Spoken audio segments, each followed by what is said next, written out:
Ni hao, hello, xin chào, vanakkam, sawasti, sabadi, suaste, mingabala. YouTube viewer, the topic for this presentation is the Indochina Peninsula. First, I'll introduce its location, nations, and capitals, plus the main physical features before we get into culture and economic aspects later. The Indochina Peninsula is located in Southeast Asia between India and China, hence the name. The region connects the Asian mainland with the islands of Southeast Asia, and it's known for a diverse geography, cultures, and economies. The countries that make up the Indochina Peninsula are Cambodia, capital Phnom Penh; Laos, capital Vientiane; Myanmar, capital Naypyidaw; Thailand, capital Bangkok; Vietnam, capital Hanoi; Malaysia, capital Kuala Lumpur; and Singapore, Singapore. These countries share cultural and historical connections, but they all have their own identity.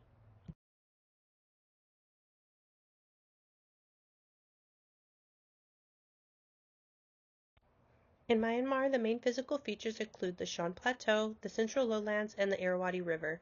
The river forms a wide delta. It's the nation's agriculture MVP.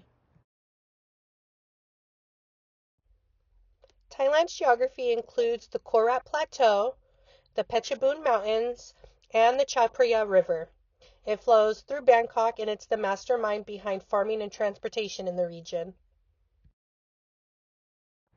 Cambodia's features are the Cardamom and the Elephant Mountains, Tonle Sap Lake, and the Mekong River. Tonle Sap is magical. It changes flow direction based on the season.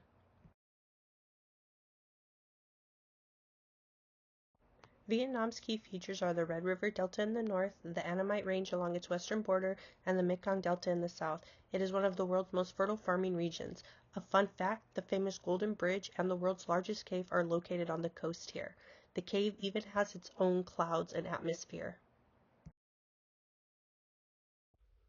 Malaysia has the Titi Wangsa Mountains, Mount Kinabalu, which has the highest peak in Southeast Asia, plus it has major routes like the South China Sea and the Strait of Malacca. These are basically highways for world trade.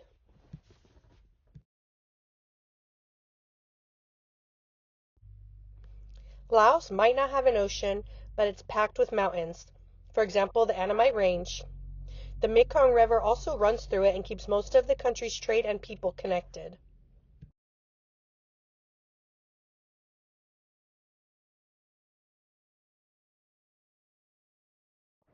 Singapore may be small, but it has major global vibes.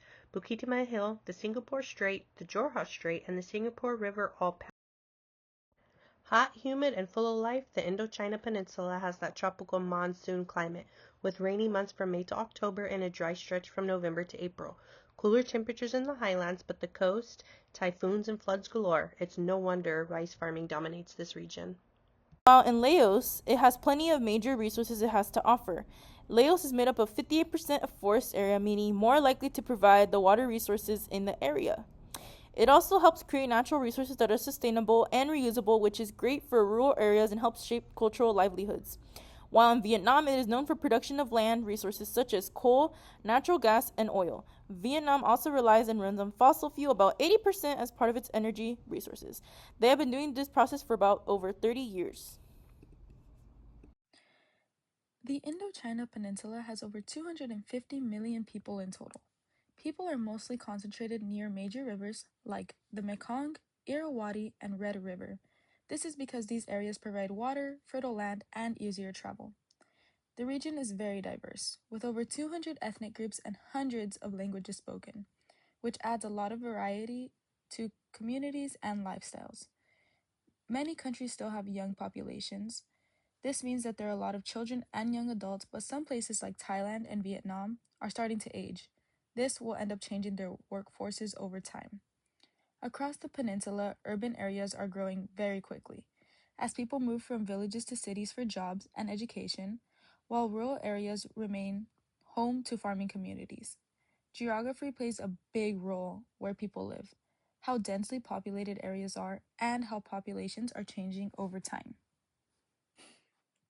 The three most populated countries on the Indochina Peninsula are Vietnam, Thailand, and Myanmar. Vietnam is the largest with about 100 million people. Ho Chi Minh City has around 9 million and Hanoi about 5 million. Vietnam is famous for its motorbikes. There are nearly 45 million of them in the country. Next is Thailand, with around 70 million people. Bangkok's metro area has about 11 million, making it one of the world's most visited cities. Other cities like Chiang Mai and Phuket are also major tourist spots. Myanmar comes next with about 55 million people. Yangon is the biggest city, while Naypyidaw, the newer capital, is known for its massive, nearly empty roads. Altogether, these nations hold the most of the peninsula's population, and their cities are key to the region's growth and culture. Now we're going to explore history, culture, and folklore of the Indochina Peninsula. I'll take you through ancient empires, see how countries gained independence, and discover fascinating customs, music, and stories that make this region unique. Let's start with Cambodia. The Khmer Empire lasted from 1802 to 1431 CE. It was one of the greatest civilizations in the area. The Khmer were incredible engineers and artists. They built advanced architecture and hydraulic systems. Cambodia later became part of French Indochina but gained independence in 1953. Laos is also called Land of a Million Elephants, founded in 1353. The Langshan Kingdom ruled most of present-day Laos before splitting into smaller kingdoms, when it became a French client state in 1893 and gained independence in 1953. Today, Laos is known for Buddhist temples and beautiful mountains. In Myanmar, the Bagan Empire existed from 1849 to 1297 CE and was the first to unify most of the region. Bagan is famous for over 2,000 temples built during the spread of Theravada Buddhism. Myanmar was conquered by Britain and became part of British India and gained independence in 1948. Today it's full of ethnic and cultural diversity, and you can see the legacy of this in the architecture and traditions. Thailand's story is unique because it was never colonized by European powers. It was a buffer state between British and French colonies. Early kingdoms from 1351 to 1767 CE helped shape Thai culture. The Chakri dynasty in 1782 established Bangkok as the capital. Thai's culture is a mix of Buddhism, monarchy, and classical art with festivals and traditions that continue today. Vietnam has a long and complex history. It began with the Dong Son civilization, known for its bronze drums. Over 1,000 years of Chinese rule shaped its culture and governance, but independent dynasties built a strong Vietnamese state. Later, Vietnam became part of the French Indochina, and years after division and war, it reunified in 1975. Malaysia's history is shaped by trade and empire. From the 7th century to the 15th century, this region was a hub for commerce. Later, the Portuguese, Dutch, and Britain all controlled parts of Malaysia. In 1963, Malaysia was formed by uniting Malay, Sabah, and Sarawak. It's a culture today with a mix of Malay, Chinese, Indian, and indigenous traditions. And Singapore also has a unique story. It was once part of the Johor Kingdom. It became a British trading post under Sir Stamford Raffles in 1819. Singapore joined Malaysia briefly in 1963 but became fully independent in 1965. Today, it's a thriving global city-state known for rapid development, technology, and multicultural society. Moving on, let's take a look at culture, customs, music, and dance across these countries. First, we're going to look at religion. There are 4, maybe 5 main religions: Islam, Hinduism, Christianity, Theravada Buddhism, and Mahayana Buddhism. They speak multiple languages: Laos, Burmese, Thai, Vietnamese, Malay, English, Mandarin, and Tamil. Now we're going to look at culture, customs, and music across these countries. Myanmar's culture is influenced by Theravada Buddhism and ethnic diversity. People have a deep respect for monks, folklore, including Nat, spirits that protect and punish. Thailand blends Buddhism, monarchy, and festivals with customs like way greeting and tales from the Ramakien that are brought to life through masked dance and folk theater. Vietnam combines Chinese, French, and native traditions with ancestor worship at the center of family life and performances like water puppetry.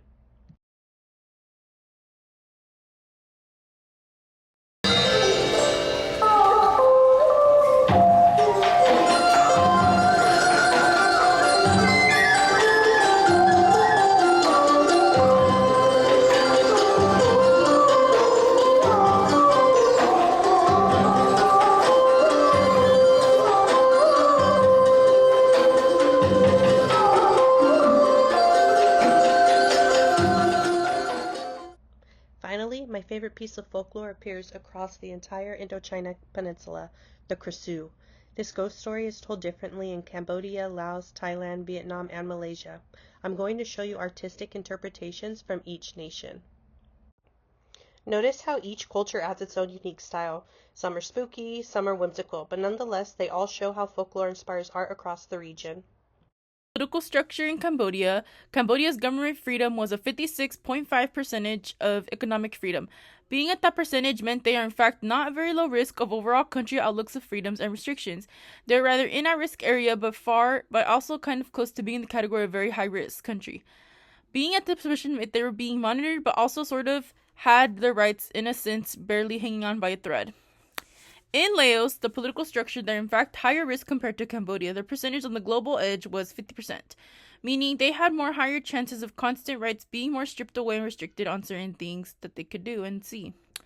While in Vietnam, it is a one-party controlled state of authoritarianism, meaning being more surveillanced more than ever. In the other two countries mentioned, they had faced at one point the one party controlled by state authoritarianism, but now face a far less lower risk compared to Vietnam, as they do not deal with authoritarianism as much anymore, since it was only temporary for during a certain period, but still faced restrictions and at risk. Issues faced dealt with. In Cambodia, there was many, but I picked my top 3, which were flawed elections, no reformation, and threats against those who were opposing their own government. In Vietnam, media access was one of them, expression of oneself, and religion. In Laos, we have social security, refugees and migrants' rights, and human trafficking. In terms of organizations, for Laos, they had limited amount of nonprofit organizations, charities, which included mostly the focus of welfare and environmental resources, access to the people. In Cambodia, they also had similarly like Laos, but they had a bit more of ranges, which included more advocating nonprofit, helping more kids and youth in the area, rights to education, environment, and the community. Lastly, in Vietnam, also shared similar goals to the other two countries, which included for environmental rights, helping the youth, and much more. This slide will be looking at the economies on the Indochina Peninsula and how each country is developing. Cambodia is still developing and depends on a market economy. Poverty and climate issues make growth very difficult for these people. Vietnam has become a middle-income country with a socialist market. It relies on exports, which helps the economy but also causes pollution and makes it sensitive to global trade changes. Laos is one of the least developed. Being landlocked and in debt makes trade tough, which slows its progress. Myanmar is developing too, but political instability hurts jobs and investment.